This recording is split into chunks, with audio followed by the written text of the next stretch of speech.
Bom, pessoal, dando continuidade para preenchimento da tabela, a lâmpada incandescente de filamento com os fluorescentes, a primeira emite um espectro contínuo, porque sua radiação é emitida pela vibração interna de seu corpo, que está em alta temperatura, a radiação de corpo negro, enquanto a segunda emite linhas discretas do espectro luminoso dos cristais de fósforo na superfície interna da lâmpada. A lâmpada de vapor de sódio amarela ou mercúrio branca levemente azulada, que apresentam linhas e espectros mais marcantes. Essas lâmpadas podem ser compradas em lojas especializadas ou vistas em postes de iluminação urbana e não interessantes por emitirem um espectro discreto, bem característico desses elementos químicos. Leia o texto abaixo e responda. Espectro atômicos. Bom, aqui temos algumas imagens, de espectro contínuo, espectro de emissão e espectro de absorção.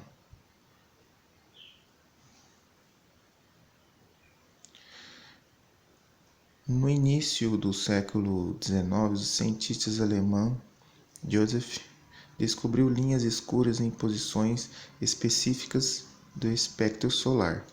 Posteriormente, descobriu que um gás incandescente emite o mesmo tipo de linha no espectro. Se tivesse aquecido, ele emite luz e as linhas não brilhantes. Mas se for atravessado por luz branca de baixa temperatura, ele absorve a luz, produzindo linhas escuras de absorção. Para um mesmo elemento químico, a posição das linhas de emissão ou absorção no espectro é a mesma. O mais importante é que cada elemento químico possui um conjunto de linhas no espectro que o caracterizem. É como se fosse a impressão digital desses elementos químicos. Isso permite analisar a composição química dos gases de uma chama ou da atmosfera de uma estrela a milhões de anos-luz de distância. O espectro, em geral, constitui-se de diferentes séries de linhas para determinar elemento. A primeira absorção foi feita em 1885 pelo professor suíço Balmer, que desenvolveu uma série de linhas discretas emitidas pelo hidrogênio. Leis de Kirchhoff. Em seu trabalho, Kirchhoff entrou algumas leis empíricas muito úteis no tratamento dos espectros. São elas: um corpo opaco muito quente, sólido, líquido ou gasoso, emite um espectro contínuo. Um gás transparente muito quente produz um espectro de linhas brilhantes de emissão. O número e a posição dessas linhas dependem dos elementos químicos presentes no gás. Se o espectro contínuo emitido por um corpo quente passa por um gás a temperatura mais baixa, a presença do gás frio faz surgir linhas escuras. Absorção. O número e a posição dessas linhas dependem dos elementos químicos presentes no gás. No modelo atômico de Bohr, os elétrons, ao serem excitados por uma fonte externa de energia, saltam para um nível de energia maior, e ao retornarem aos níveis de energia menor, liberam energia na forma de luz, fótons. Como a cor da luz emitida depende da energia entre os níveis envolvidos na transição, e como essas diferenças variam de elemento para elemento, a luz apresentará uma cor característica para cada elemento químico.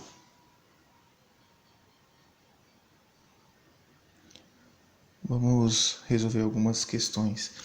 Explique o que é um espectro. Bom, chama-se espectro a faixa de comprimento de onde, isto é, o conjunto de ondas emitidas por determinado objeto. A luz visível, por exemplo, possui um espectro que vai do vermelho 656 vezes 10 a menos 9 ao violeta 410 vezes 10 elevado a menos 9.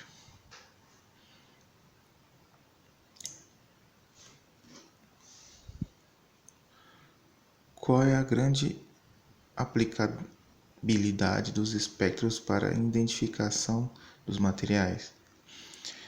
Como o uso dos espectros é possível saber precisamente a composição de um corpo por meio de análise de sua luz, sem precisar analisá-los diretamente.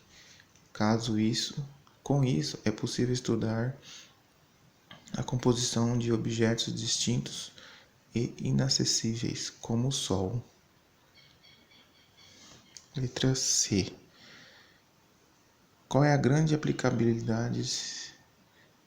Não, letra C. Qual é a relação entre o espectro de absorção e o espectro de emissão?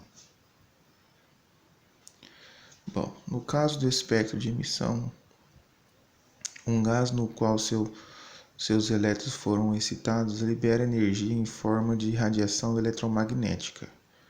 Como os valores são quantizados, vemos a formação de linhas coloridas no caso de luz visível, que apresentam as radiações emitidas.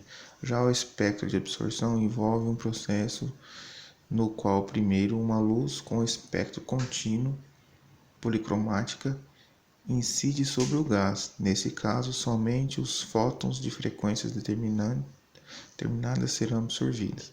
Assim, o resultado é um espectro semelhante ao contínuo, mas com algumas finas regiões escuras, que correspondem às frequências absorvidas.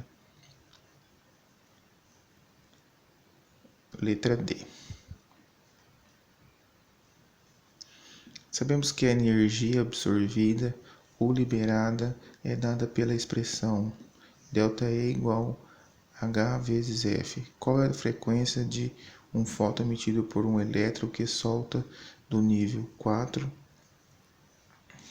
E sobre 4 igual a menos 0,85 para o nível E sobre 1 igual a menos 13,6 eV num átomo de hidrogênio. Considere a constante do pláncton H igual a 4,1 vezes 10 a menos 500 eV.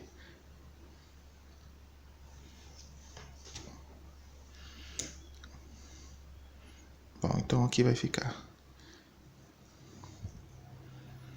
A frequência do átomo emitido será de quê? ΔE igual F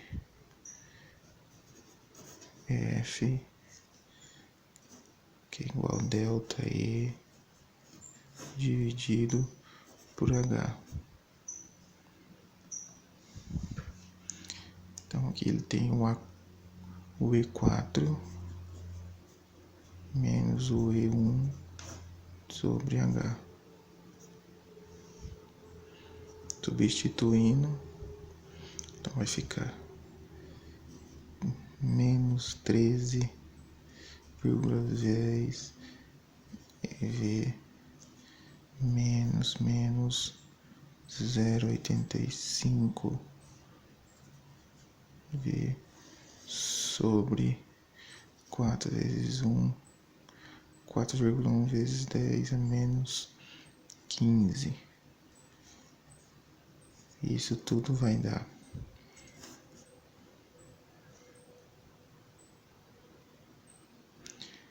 frequência que é igual a 3,11 vezes 10 a 15 Hz. Beleza?